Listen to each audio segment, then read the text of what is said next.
नमस्कार दर्शक बंधु। तो आजिर यह वीडियो माध्यम आमे जानिबाकू जाऊअछे एमिति गोटिए प्रश्न जहाँकि यही समाज रे अधिकांश मनुष्यों पई एक गभीर चिंताधारा सृष्टि करिअछि जे सही टॉपिकटी उपरे आज आमे आलोचना करिबाकू जाऊअछे। आ सही टॉपिकटी हेउअछि जे जीवन रे केबे भी हार मानिबा पूर्वरु निजकू किपरि सक्षम करी जीति पारिबे।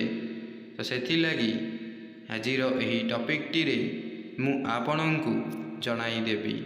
ता पूर्वरु मोर आपणंकु बास गोटिए रिक्वेस्ट, वीडियोटी को गोटिए लाइक करी शेयर करंतु।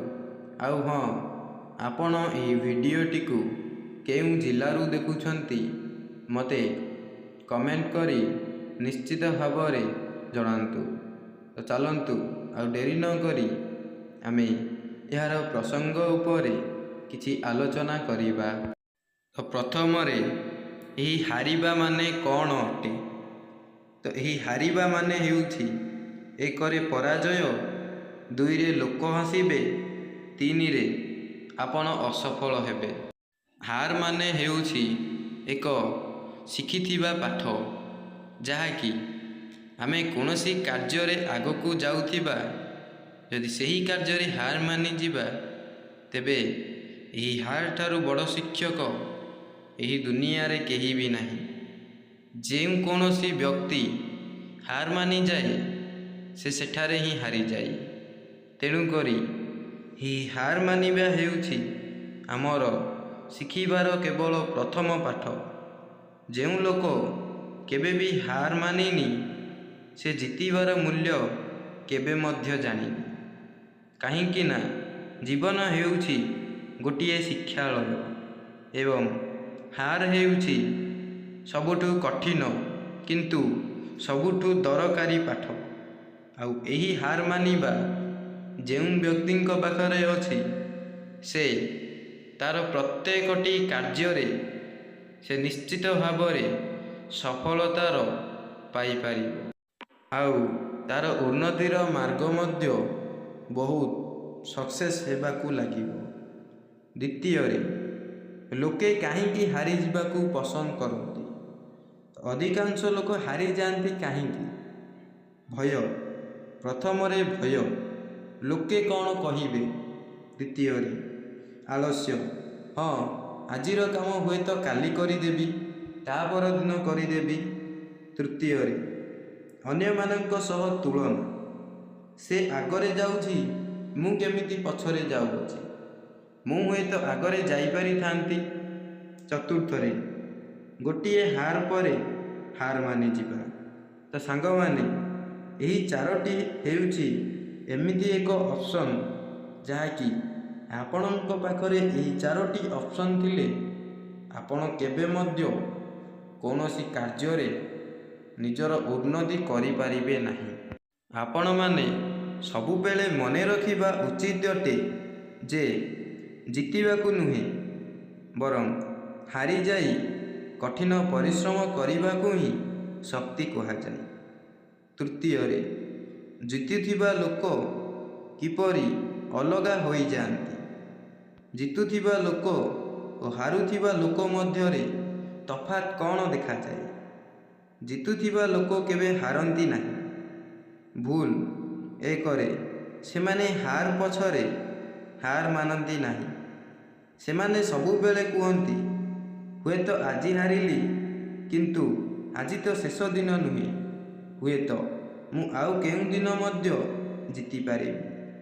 किंतु द्वितीय रे जीतुथिबा लोक निजकू पचारंती मु एथिरु कौन शिखिली। तो मु एही वीडियो रे आपण मानंकु जणाई देबी जे जीतिबा द्वारा केउं पांचटी नीति आमको शिखिबार अछि। प्रथम रे निज उपरे विश्वास रखिबा। जदि आपण निजकू भरोसा करिवे नाही तेणु दुनिया कहीं आपणकू भरोसा करिवो। द्वितीय रे ଅନୁଶାସନ। ମନ ଚାହୁଁନଥିଲେ ମଧ୍ୟ କାମ କରନ୍ତୁ। ଏହା ହିଁ ଗୋଟିଏ ଜିତୁଥିବା ଲୋକଙ୍କର ପ୍ରକୃତ ଉଦାହରଣ। ତୃତୀୟରେ, ଧୈର୍ଯ୍ୟ। ବଡ଼ ସଫଳତା ଏକା ଦିନରେ କେବେ ମଧ୍ୟ ଆସେନି। କାହିଁକି ଜାଣିଛ ସାଙ୍ଗମାନେ? ଏହା ହେଉଛି ଏକ ସଫଳତାର ମାର୍ଗ। ଆଉ ଏହି ଧୈର୍ଯ୍ୟ ଯେଉଁ ଲୋକ ପାଖରେ ଅଛି ନା, ତାର ସମୟ ଆଉ ପରିସ୍ଥିତି ଦିନେ ଏମିତି ଆସିବ, ସେ କେତେବେଳେ ଗରିବରୁ ମଧ୍ୟ ଧନୀ ହୋଇଯିବ, ତାହା କେବେ ମଧ୍ୟ କହିପାରିବ ନାହିଁ। ତେଣୁକରି ଆପଣ ଏହି ଧୈର୍ଯ୍ୟ ନିଶ୍ଚିତ ଭାବରେ ନିଜ ପାଖରେ ରଖିବାକୁ ଚେଷ୍ଟା କରନ୍ତୁ। ଏହି ଧୈର୍ଯ୍ୟ ହିଁ ଆପଣଙ୍କୁ ସଫଳତାର ମାର୍ଗ ନିଶ୍ଚିତ ଭାବରେ ଦେଖାଇବ। ଚତୁର୍ଥରେ, ଭୁଲରୁ ହିଁ ଠିକ୍କୁ ଶିଖନ୍ତୁ। ଭୁଲ ଆପଣଙ୍କ ଶତ୍ରୁ ନୁହେଁ, ଭୁଲ ହେଉଛି ଆପଣଙ୍କ ଗୁରୁ। କାହିଁକି ନା ଆପଣ ଯଦି ଆଜି ଗୋଟିଏ ଭୁଲ କରିଦେଉଛନ୍ତି, ତେବେ କାଲି ହୁଏତ ସେହି ଭୁଲରୁ ଆପଣ କିଛି କିଛି ଶିଖିପାରିବେ, ନଚେତ୍ ସେଥିରୁ କିଛି କିଛି ଉନ୍ନତିର ମାର୍ଗରେ ଯିବା ପାଇଁ କିଛି ରାସ୍ତା ପାଇପାରିବେ। ତେଣୁକରି ଭୁଲ ହିଁ ହେଉଛି ଆମର ବଡ଼ ଶିକ୍ଷକ। ଆଉ ଯେଉଁ ବ୍ୟକ୍ତି କେବେ ମଧ୍ୟ ଭୁଲ କରିନାହିଁ, ତେବେ ସେହି ବ୍ୟକ୍ତି କେବେ ମଧ୍ୟ ଠିକ୍ ରାସ୍ତାରେ ଯାଇନାହିଁ। ଅଧିକାଂଶ ଲୋକମାନେ ଭାବନ୍ତି ଯେ ଏହି ସମାଜରେ ଅଧିକାଂଶ ଲୋକ ଅଛନ୍ତି, କିନ୍ତୁ ମୋ ସହିତ ହିଁ କାହିଁକି ଭୁଲ ହେଉଛି? ତ ଏଥିପାଇଁ ହେଉଛି ଯେ ଭଗବାନ ମଧ୍ୟ କହିଛନ୍ତି ଯେ ଆପଣମାନେ ଭୁଲ କାମ କରୁଥିଲେ ମଧ୍ୟ ସେଥିରେ ଠିକ୍ର ଆବଶ୍ୟକତା ବହୁତ ପରିମାଣରେ ରହିଅଛି।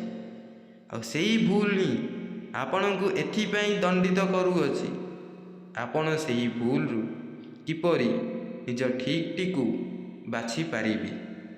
ପଞ୍ଚମରେ, କେବେ ହାର ମାନନ୍ତୁ ନାହିଁ। ଶରୀର ଥକି ଯାଇପାରେ, କିନ୍ତୁ ମନ ହାରିବା ଉଚିତ ନୁହେଁ। ଆଉ ଯେଉଁ ବ୍ୟକ୍ତି ଯେକୌଣସି କାର୍ଯ୍ୟରେ ମଧ୍ୟ ହାରିଯାଏ ଆଉ ହାର ମାନିଯାଏ, ତେବେ ସେହି ବ୍ୟକ୍ତିର ରାସ୍ତା ସବୁବେଳେ ଅନ୍ଧାର ହୋଇଯାଏ। ହୁଏତ ଆମେ କୌଣସି କାର୍ଯ୍ୟରେ ମଧ୍ୟ ଥକିପାରୁ ସତ, କିନ୍ତୁ ଆମର ଶରୀର, ମନ, କୌଶଳତା କେବେ ମଧ୍ୟ ଥକି ନଥାଏ। ତେଣୁକରି ଆପଣ ଶରୀରକୁ ଯେତେ ବିତାଇବାକୁ ଚାହିଁବେ, ଆପଣଙ୍କର ଶରୀର ସେତେ ସୁସ୍ଥ ଆଉ ସବଳ ମଧ୍ୟ ରହିବ। ତ ଏହାର କିଛି ଉଦାହରଣ ବା ଆମ ଜୀବନର କିଛି ଏକ୍ଜାମ୍ପଲ୍। ତ ଆପଣମାନେ ବେଳେବେଳେ ଦେଖିଥିବେ, ଗଛଟି ଯେତେ ଝଡ଼ ଆସେ ସେତେ ଗଭୀର ମୂଳ ହୁଏ। ଜୀବନ ମଧ୍ୟ ଠିକ୍ ସେହିପରି। ଯେତେ ଅଧିକ ସଂଘର୍ଷ, ସେତେ ଅଧିକ ଶକ୍ତି ମଧ୍ୟ ଆସେ। ଆଜି ଯଦି ଆପଣ ଦୁଃଖରେ ଅଛନ୍ତି, ତେବେ ଭଗବାନ ଆପଣଙ୍କୁ ଶକ୍ତିଶାଳୀ କରୁଛନ୍ତି। କାହିଁକି ନା ଏହି ଦୁନିଆରେ ଏମିତି କୌଣସି ବ୍ୟକ୍ତି ନାହିଁ ଯାହା ପାଖରେ ଘର, ପରିବାର ଏସବୁ ନାହାନ୍ତି। କି କୌଣସି ବ୍ୟକ୍ତି ମଧ୍ୟ କହିପାରିବ ନାହିଁ ଯେ ମୋ ସହିତ କେହି ନାହାନ୍ତି। ନା, ଏହା ଏକ ଭୁଲ ଧାରଣା। କାହିଁକି ନା ତା ପାଖରେ କେହି ନାହାନ୍ତି ସତ, କିନ୍ତୁ ଏହି ଦୁନିଆର ସବୁଠାରୁ ବଡ଼ ଠାକୁର, ଯିଏକି ଜଗନ୍ନାଥ, ଅନାଥର ନାଥ, ସେ ସଦା ସର୍ବଦା ଅଛନ୍ତି। ତାଙ୍କେ ଥିବା ଯାଏଁ ଏହି ସମାଜରେ କେହି ମଧ୍ୟ ଗରିବୀ ରହିବେ ନାହିଁ। ତେଣୁକରି ଆପଣ ମନକୁ ଜଗାଇ ଦେବା କଥା। କାହିଁକି ନା ମନ ମଧ୍ୟ ଗୋଟିଏ ଶକ୍ତିଶାଳୀ। ମନ ଯେତେବେଳେ ଯାହା ଚାହିଁବ ତାହା ଅତ୍ୟଧିକ ମାତ୍ରାରେ କରିଦେବ।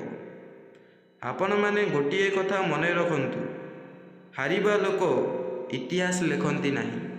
ଦ୍ୱିତୀୟରେ, ହାର ପରେ ଉଠିଥିବା ଲୋକ ହିଁ ଇତିହାସ ରଚନ୍ତି।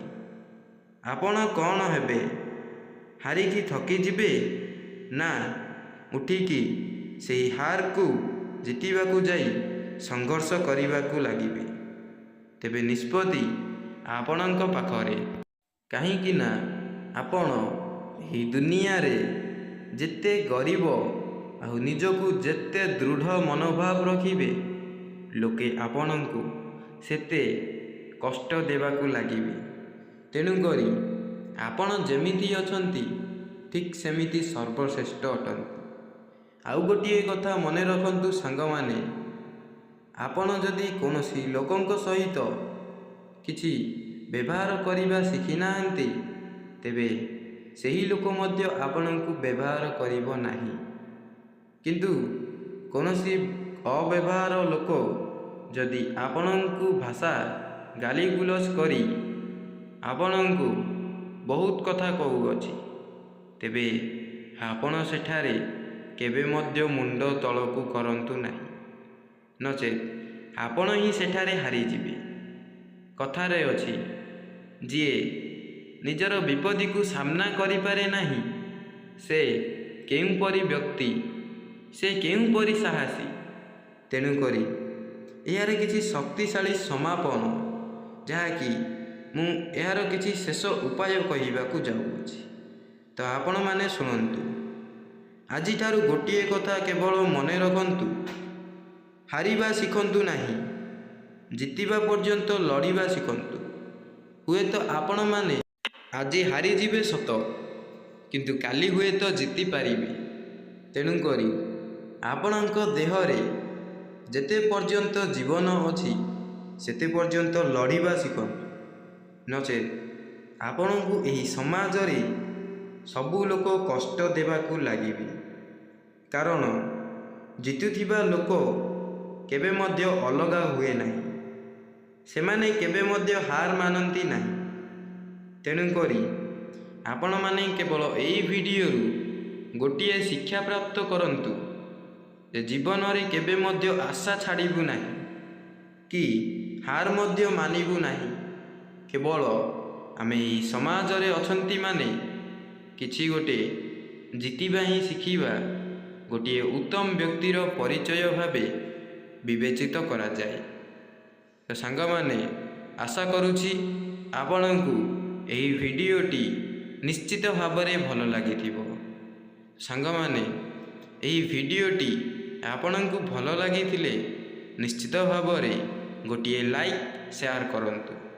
ଆଉ ହଁ, ମୋର ଏହି ଚ୍ୟାନେଲରେ ଯଦି ଆପଣମାନେ ନୂଆ ଆସିଛନ୍ତି, ତେବେ ମୋର ଏହି ଚ୍ୟାନେଲଟିକୁ ଗୋଟିଏ ସବସ୍କ୍ରାଇବ୍ କରି ବେଲ୍ ଆଇକନ୍ ଉପରେ ପ୍ରେସ୍ କରିକି ରଖିଥାନ୍ତୁ, ଯାହାଫଳରେ ମୁଁ ଭିଡ଼ିଓ ଛାଡ଼ିବା ମାତ୍ରେ ଆପଣଙ୍କ ପାଖକୁ ନୋଟିଫିକେସନ୍ ଜରିଆରେ ସର୍ବପ୍ରଥମେ ପହଞ୍ଚି ପାରିବ।